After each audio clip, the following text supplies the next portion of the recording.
प्रदेश में बीजेपी की सरकार बनने के बाद योगी आदित्यनाथ ने प्रदेश के मुख्यमंत्री पद की शपथ लेने के बाद अवैध तरीके से सरकारी जमीनों पर कब्जा करने वालों से जमीनों को मुक्त कराने का जो संकल्प लिया था और अपने मातहतों को इसके लिए सख्त निर्देश भी दिए थे, उसका असर गौतम बुद्ध की धरती सिद्धार्थनगर जिले में देखने को मिल रहा है। योगी जी के इस काम करने का बीड़ा उठाया है जिले के डुमरियागंज के उप जिलाधिकारी त्रिभुवन प्रसाद और विधायक डुमरियागंज राघवेंद्र सिंह ने। पिछले 3 महीनों से लगातार विधायक की पहल पर जिले के डुमरियागंज विधानसभा क्षेत्र में 25 जगहों पर कई भूमि माफियों के कब्जे से अब तक करीब 204 एकड़ भूमि को कब्जा मुक्त कराकर उप जिलाधिकारी न्यायालय द्वारा निरस्त कर सरकारी भूमि घोषित कर दिया गया है। सरकारी जमीनों को लगातार अवैध कब्जेधारियों से मुक्त कराए जाने को विधायक ने अच्छा कदम बताते हुए कहा कि ये जमीनों को खाली कराया जा रहा है। इन जमीनों पर जल संचयन के लिए पोखरा, हॉस्पिटल, पार्क, किसान कल्याण केंद्र सहित अन्य विकास कार्य कराए जाएंगे, जिसका सीधा फायदा आम जनमानस को होगा। 3 महीने से एंटी भूमि माफिया लगातार चलाया जा रहा है और अब तक 204 एकड़ भूमि को खाली कराया जा चुका है। अभी तो ये शुरुआत हुई है, आगे भी जिन लोगों ने सरकारी जमीनों को अवैध तरीके से अपना लिया है उनसे अवैध कब्जा हटवा कर सरकारी जमीन खाली करवाने का काम चलता रहेगा। वहीं प्रशासन की इस कार्रवाई से अवैध तरीके से सरकारी जमीनों पर फर्जी तरीके से अपना नाम दर्ज कराकर कब्जा करने वालों में हड़कंप मचा है।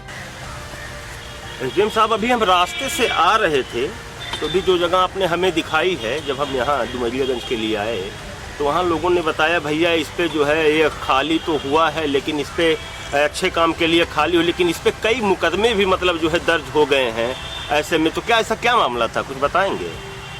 जैसा कि सरकार की स्कीम है एंटी भूमि माफिया अंतर्गत कि जितने लोगों ने या जिन लोगों ने सरकारी भूमि पर कब्जा कर रखा है उनके विरुद्ध प्रभावी कार्रवाई हो और एंटी भूमि माफिया अंतर्गत कार्रवाई की जाए। उसी क्रम में आपने देखा कि अभी ताल की जो भूमि है जिसे पिपराहा ताल बोलते थे, उस ताल पे फर्जी इंदराज करके लोगों ने 17 बीघा ज़मीन पे अपने नाम चढ़ा लिया और वो बहुत कीमती ज़मीन है। उस ज़मीन पर लोग आए दिन लड़ते हैं, लेकिन जब अभिलेख देखा गया पुराने तो उसमें पाया गया कि वो ताल की ज़मीन है जिसके फर्जी इंदराज को खारिज किया गया और जिन लोगों द्वारा उसके फर्जी इंदराज कराया गया था उनके खिलाफ मुकदमा दर्ज किया गया। लगभग 78 से ज़्यादा लोग हैं उनके विरुद्ध मुकदमा दर्ज किया।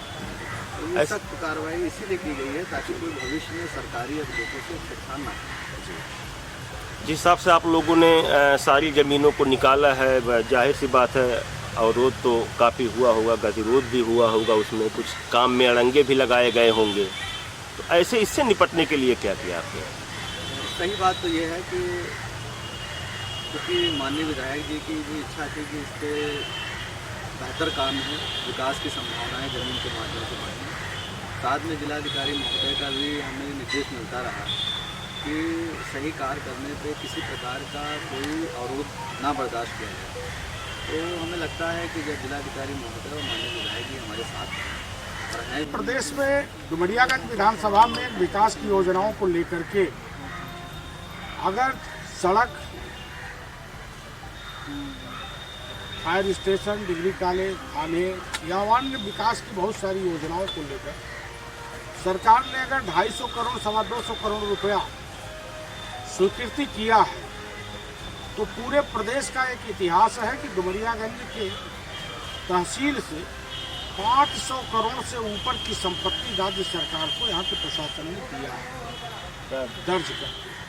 यह पूरे प्रदेश के लिए पूज्य योगी जी के मार्गदर्शन में और उनके आशीर्वाद से यह संभव हो सका है। ये पूरे प्रदेश के लिए ऐतिहासिक है।